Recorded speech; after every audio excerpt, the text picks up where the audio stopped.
Hey everybody, welcome to DORKSIDE of the Nerd. I'm Nick Comix. And I'm Brand-X. And we want to thank all you guys for being here for the very first official episode of DORKSIDE of the Nerd. And we'd also like to thank everybody who's been following us on Facebook at the official DORKSIDE of the Nerd official Facebook headquarters. If you're not a member, at the bottom of your screen you'll find the URL. As soon as the show's over, swing by, make yourself a member. Join us on the dork side. That's right, man. Come on, check out the DORKSIDE of the Nerd. We talk about everything from TV shows to movies to comics to video games to cosplay to even events like E3 and Comic-Con. Exactly. And for this debut episode that we are going to be talking about Comic-Con 2015, all the movie highlights they showed you, we're going to lay all that epic stuff out on the table. We're going to tell you a little bit about it. We're going to give you our thoughts on it. And after the show's over, swing by the Facebook or here in the comments. Let us know what you think. We're always interested to hear what you think. So we're going to be laying all that out, and thank you again for joining us. Yeah, guys, welcome to DORKSIDE of the Nerd, and as always, may the nerd be with you. Yeah.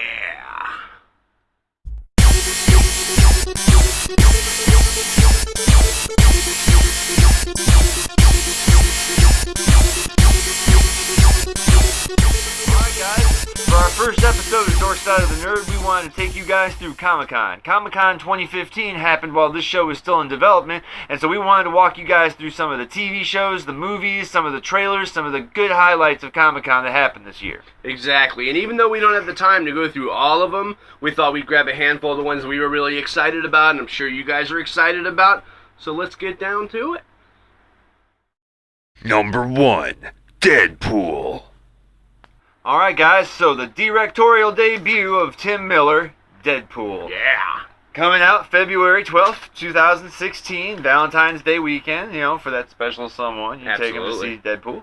Ryan Reynolds is going to be Deadpool, which, a lot of people have speculated on both sides of the coin after, movies like Green Lantern and Blade Trinity, whether or not he's going to do a good job. But I think, he was destined to play Deadpool. Yeah, this is the comic book character he's meant to play. That's right.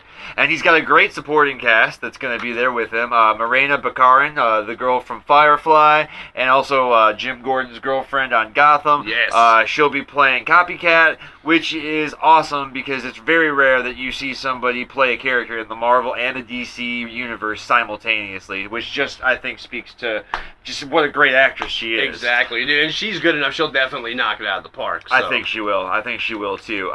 Angel Dust is going to be Gina Carano, and, of course, the hysterical TJ Miller is going to be Weasel, which, if you've seen Transformers Age of Extinction, his character was probably the funniest in the entire movie. I just enjoy that guy on screen. I think he's hysterical. Yeah. And it's going to be a great screenplay, a hysterical screenplay. You got Rhett Reese and Paul Wernick, the guys behind Zombieland, which, to this day, one of the most original takes on zombies I've seen. Woody Harrelson and Bill Murray together in a zombie movie. You just can't go wrong with that. Exactly. And so those guys together making, along, like I said, with Tim Miller, who, if you saw the Comic-Con panel, super emotional, super almost into the tears. character, almost in tears. You get a group like that, great actors, great writers, a great director who all really care about the character, and it's just going to be magic. And then it's a rated R movie on top of it. So, we're getting a rated R comic book movie.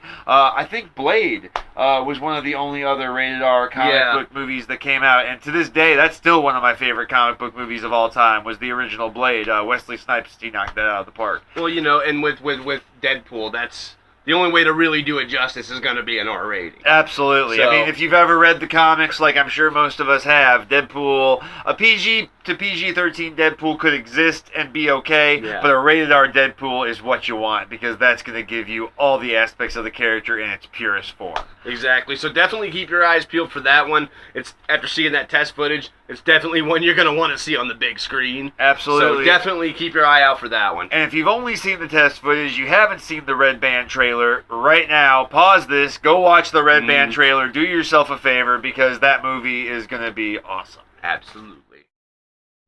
Number 2, Suicide Squad. Alright, so we come to Suicide Squad. This is one that a lot of people are really excited about, including myself, including Nick. We're both waiting in awe for this one. It's going to be coming out August 6th of next year. Unfortunately, we got to wait a year. But from the way it looks, it's going to be worth the wait. directed by David Ayer. You got Jared Leto as Joker. I really don't think there's anybody else who could have been put in that spot after Heath Ledger. I mean, guy is seasoned. He's proven himself many a time. Dallas Buyers Club. Exactly. The dude stole just about every scene that he was in. With ease. I mean, you know, he's just amazing. And he definitely deserves this chance. He definitely deserves a chance to prove himself. And, of course, you got Will Smith in there, you know. I mean, Floyd Lawton, Deadshot. I mean, you really can't go wrong. It's Will Smith. You know, okay? And people have said some negative things about Will Smith, but you know what? That guy has been in so many movies, so many blockbusters, and it's not for no reason. Exactly. Talk about proving yourself. Exactly. I mean, the guy has done it. You know, Margot Robbie is stepping up. You know, she's going to take the Harley Quinn, and she's going to take it to a whole new level. If you've ever seen The Wolf of Wall Street. Oh, yeah. You know she can play crazy. Just in the trailer, you know, when she's in her cell. I mean, that right there already pulled me in, you know. I'm totally looking forward to this movie. Now, you know, basically, you know, the story of the government enlists basically a band of criminals to go out on elite missions, and supposedly, if they knock these missions out, they all get their prison sentences reduced, supposedly. We'll see if that works out or not. But, you know, if they go along with the comic book storyline, then, you know, if should you screw up or try to get away, they have a explosive implanted in your spine that, you know, explodes your head. So. And it doesn't help that, you know, all of them don't really get along. So that throws a couple extra monkey wrenches into the picture. Exactly. But that fear of death, the explosive device in the neck, is kind of what keeps it all together. It's kind of, because you think, why would these guys even be together? Well, upon, you know, fear of death, that's why they're all still together. Why not just walk away? Well, that's why. That's why. But yeah, a lot of people, I mean, you get on the internet anytime you want, and there's going to be a buzz going around about how, you know, it's absolutely awful that Jared Leto is going to be playing the Joker, and people don't like the way he looks, or people don't like the way he laughs, and all this stuff. You know, it's, the trailer, to me, it totally spoke for itself. I mean, I know it wasn't a very long clip that you see him playing the Joker, but it was definitely enough to know that I'm ready to see the whole movie, and I'm ready to watch him do his thing. I think he's going to be incredible. That's right. And a lot of people said the same thing about Heath Ledger before he was the Joker. Exactly. And then he ended up getting an Oscar. Yeah. So, I mean, you know, you can't tell until somebody's really there, until you've actually seen the performance. You can't judge a book by its cover. You got to wait. And I'm sure a lot of the people who were saying, oh, no, Heath Ledger, he couldn't do it, are a lot of the people now who are saying, you can't do Joker after Heath Ledger. So exactly. Give the guy a chance to prove himself. And take it from there, you know, but we're definitely behind him. We're definitely behind the whole cast. I mean, the movie looks like it's going to be incredible. So I'm looking forward to it. We're all looking forward to it. We'll see how it goes, and hopefully in future shows we'll be talking about how epic it really was. That's right. So, hope you enjoy it.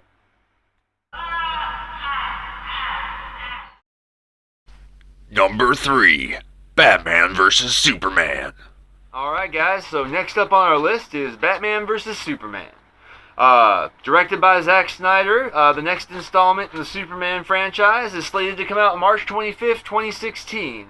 Of course, the biggest news in this was that Batman was going to be played by Ben Affleck, which a lot of people were very, very skeptical about at first. Honestly, including us. Including us, you know, but as pictures surfaced, you know, and we got to see him as Batman, you know, it started to you know, wash away some of that doubt we had. And then the trailer, if anything, it knocked it out completely. I think Ben Affleck is definitely going to do Batman justice. Right. And of course, you can't go wrong. You got Henry Cavill as Superman, which, you know, I really liked his performance in Man of Steel. I thought he was an excellent Superman. And you've got a really, really good supporting cast.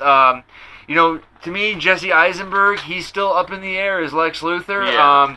You know, really, if they could have gotten the dude that played Lex Luthor off of Smallville, that would have been the supreme choice, in my opinion. But, you know, maybe Jesse Eisenberg, I'm still holding out hope that he's going to be able to knock it out of the park. Jeremy Irons as Alfred. Jeremy Irons, man, I've loved him since Die Hard 3, man. He was like one of my favorite parts about that movie. Really, really dug it. Gal Gadot as Wonder Woman, which, you know, a lot of people had their doubts about Gal Gadot. Yeah. And, you know, she has definitely, if you've seen the pictures of her online, she's definitely shaping up to be an awesome Wonder Woman. I think we're going to get a real good, solid Wonder Woman out of her. I see more movies with her with her in that role, definitely. Absolutely. It's just like Jason Momoa as Aquaman, Mhm. which, if you look on IMDb, he's actually slated in the movie as Aquaman, which I don't know Right. if it's just going to be a cameo or what, but the pictures that I've seen of him so far as Aquaman look amazing. I think he's going to play a really, really good Aquaman. Yeah, and if you look up the cast for the future Justice League movies that are way down the pipe, he's actually casted in that for the Aquaman role too. So he should be doing a pretty good job if they have that much faith in him to cast him that far off. Right, absolutely. So, and I have faith in him. I think he'll do a great job. Absolutely.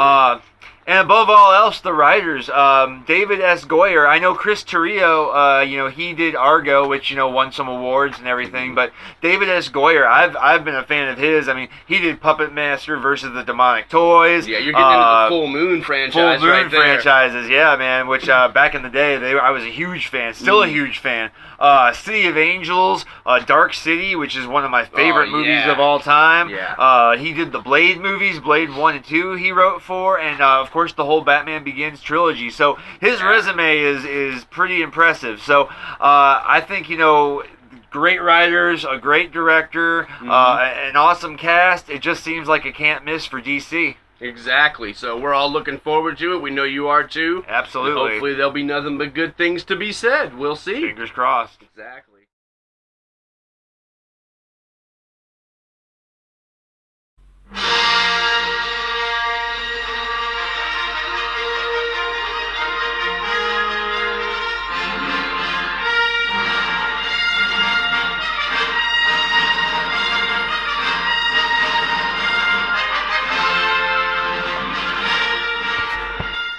A long time ago in a galaxy far, far away. And unless you've been living under a rock for the last 30 years, you know exactly what that means. Time for Star Wars yet again. That's right. The Force Awakens comes out December 18th, 2015, and it's the directorial debut for J.J. Abrams in the Star Wars universe. Absolutely. After bringing back the Star Trek, which you couldn't have gotten anybody better to do it. Guy actually made me a Star Trek fan, so the fact that he's heading up the return of Star Wars once again, I'm totally psyched out about it. It's going to be incredible. And the fact that that he was able to get not only Carrie Fisher and Mark Hamill to come on, but Harrison Ford, who for a while had said he was done with the series, to get him back into the role. We as Star Wars fans, we couldn't be happier that the original cast is coming back. And to be honest about it, I think the fact that J.J. Abrams was directing was probably one of the bigger issues that got him to come back. That's right. The whole just him and Bad Robot, which is him and Steven Spielberg's production company being involved. I think that's probably a lot of what got him in the door. That's right. So. I think that actually for a while there was some bad blood between Harrison Ford and George Lucas, and that's why he didn't want to come back. So this fresh director and Disney being a part of it, and just the huge budget and the huge love from the fans is I think what ultimately brought him back to it. And it was good to see him at Comic-Con. Actually, Harrison Ford made it to Comic-Con, which he wasn't slated to be there after he'd had that wreck back in March. And he actually came walking onto the stage with using a lightsaber as a crutch. And of course, everybody went nuts. Yeah, everybody went nuts. But he walked right up and hugged Mark Hamill, which, that just had to be a moment that I wish I could have been there for. Exactly. But like we said, the original cast is coming back, right down to Anthony Daniels as C-3PO and Peter Mayhew as Chewbacca. Right. Up to the guy who did R2-D2, Kenny Baker as R2-D2. So the original cast will all be there, and then you have a bunch of new people. You got Daisy Ridley coming in as Rey, Oscar Isaac as Poe Dameron, Adam Driver is one of the new Sith Lords. More than likely in the trailer, the guy you see with the badass new lightsaber is probably gonna be him. Kylo Ren is the character he's playing. Yeah. So Comic-Con this year was amazing for Star Wars fans. Not only did Harrison Ford show up, not only was J.J. Abrams and the rest of the cast, like the legends of Mark Hamill and Carrie Fisher that were there, and all the new cast was there, including all the new people playing the Sith characters, but you also had them handing out free lightsabers. Everybody that came to that hall got a free lightsaber. And then after that, they did a huge concert outside. They had the San Diego Orchestra doing all the songs of the original Star Wars movies while they played bits from the original movies up on the screen, as well as a behind-the-scenes featurette that's now out online that you can watch. You can actually stop by our group on Facebook and you can check it out. But they played that on this big jumbotron, and then at the end they did a huge fireworks display. So it had to be an incredible panel followed by an incredible concert. I mean, actually feel very, very bad for Kevin Smith, because every year after they do a Star Wars or whatever in that hall, he does his stand-up at the end, and nobody was there. Yeah. Everybody left. He was pretty much, he actually took pictures and was sending them out on Instagram of the empty theater that he was playing to. So, felt very, very bad to be Kevin Smith at that moment. Sorry, but you know that this is a once-in-a-lifetime opportunity with the new Star Wars coming out, and that people are just so hyped. Yeah, I mean, I'm sure deep down inside he understood. Deep down inside, I think he wanted to be out there, and that was probably the thing that hurt the most, was him not being out there with the rest of the people waving their lightsabers for the fireworks show. Exactly. So yeah, it should be quite a movie. We can't wait for it to come out. We're sure you can't either. So we just wanted to bring you some of the highlights. And absolutely, and if you guys have anything that you want to add about the new Star Wars movie, just comment below. And comment below, and that's where you can catch us anytime in between shows. So once again, we're going to go ahead and throw up the link to the group right here. Right here. Nice and pretty, squeaky clean. Swing by there. As soon as the show's over, make yourself a member. And now it's time for the Dork Side of the Nerd Top 5 list. Every episode, we're going to bring to you a brand new Top 5. Now what we do is we feature a top 5 list every week on our Facebook headquarters page. That list can be anything from top 5 movies to top 5 games, top 5 villains, top 5 horror movies, anything, you name it. And we're going to select one of the top 5 lists we premiered online in the group and reveal them at the end of every episode. Now for this debut episode, we went ahead and picked your top 5 heroes. That's right. Now that one's a pretty tricky one, especially when you're dealing with a top 5 list, because anybody who loves games or loves movies or loves books or loves comics probably has a lot of different favorite heroes. That's right. It spans many genres and many classifications, be it horror, comedy, action, anime, you name it. There's a lot to choose from. Exactly. And for my personal top 5, I went ahead and thought really hard on it, and I came up with one that I'm going to stick with. And number 1, I chose Batman. Of course, Batman. But not just any Batman, Keaton's Batman. The Batman. Exactly. I mean, even though there's been other actors that have stepped into that role and totally crushed it, to me, maybe it's just because, you know, coming up when that Burton movie came out, the effect it had, and remembering how it was sold out for 2 weeks before I could actually get a seat to see it. Right. Like, Michael Keaton will always be my favorite Batman. Right there, buddy. So we love you, Mike. There. We love you, buddy. And number 2, the newer movie. I was totally rocked by Fury Road, Mad Max. So Max Rockatansky definitely took home the number 2 trophy for me. That movie was everything I hoped it would be, and then some, and then a little bit more. If you haven't seen it yet, go see it. Absolutely. Most definitely go see it. At number 3, I picked a classic, Jack Burton, Big Trouble in Little China, Kurt Russell. How do you not love Big Trouble in Little China, man? I mean, man. Dude, he's like every man getting shoved into the most odd, crazy predicament he could possibly get himself in, and just handles it completely cool the entire time. Great performance, great movie. Another newer one I went with for my number 4 was Rick Grimes.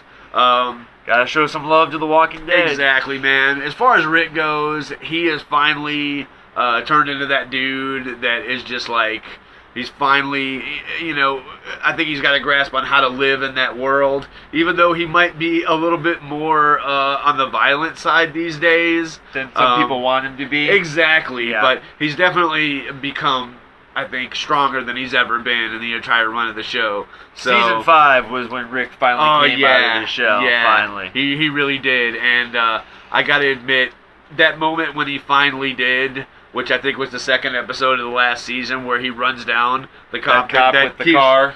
I did kind of stand up and cheer. Yep. So yeah, Good Rick. stuff. I had to throw Rick in there as my number 4, and as my number 5, one of my favorite actors of all time, Johnny Depp. I had to go with Edward Scissorhands. I mean, talk about an underdog story. That's one of the best. So You know what? That was one I didn't actually think of. Yeah. Was Edward Scissorhands, but you know that's a good pick, man. Yeah, definitely. I had to show some love to Johnny too, and that character was just undeniable in a list like this. What about you? What did you pick? Well, anybody who knows me or has ever seen any of my tattoos, you had to know I was going to pick Spider-Man as my number 1. Acceptable. There are all sorts of runs, anywhere from Peter Parker to Miles Morales. The different on-screen versions we've seen with Andrew Garfield. I just, he was my favorite, by the way, Andrew Garfield. Yeah. I really liked him on screen as Yeah. Spider-Man. But Tobey Maguire, he's okay. But still, Spider-Man was my number 1. I grew up loving Absolutely. Spider-Man. Number 2, the Doctor from Doctor Who. Many different actors over the years have played the Doctor. He's had many stories, whether they were on in film or on TV or just written in books. The Doctor has had many faces, many lives, saved many worlds, and he's just one of my heroes. Ever since the 1960s, there's been a lot of stories. That's right. So he's been saving the world a long time. Exactly. And then, of course, number 3, I'm going to go with the Merc with a Mouth, my main man, Deadpool, who'll be coming to the screen later this year, as we saw earlier in the show. What can I say, man? He embodies everything I want a hero to have. He's got superhuman regenerative abilities. He's great with a gun. He's always got a one-liner. Him and Spider-Man, their senses of humor, they're just what drew me to those characters. For number 4, I'm going to go a little bit more obscure into the anime with Vash the Stampede, the $60 billion double dollar man. He's such a great hero. He won't kill. He's a lot like the Doctor. 2 of my top 5ers will not kill. They refuse to kill. It's kind of like part of what makes them who they are. But Vash the Stampede, if you've ever seen the anime Trigun, what a great hero. And then for number 5, I'm going to round it off with another one of the people we talked about earlier today, and I'm going to go with Bruce Campbell and Ash. He's just a great hero, man. And when I was a kid, he only had a few lines of dialogue throughout those movies, but all of them were catchphrases. All of them were one-liners that you could repeat until your brain exploded. And Ash, he shopped smart. He shopped smart. And he's very easy to root for. I mean, that guy. He is. He's an everyman. He is. He's an everyman. And a total hero, definitely. So, we have come to the moment that we have been working toward with this first episode of the Dork Side of the Nerd and the first top 5 list. This time for your top 5.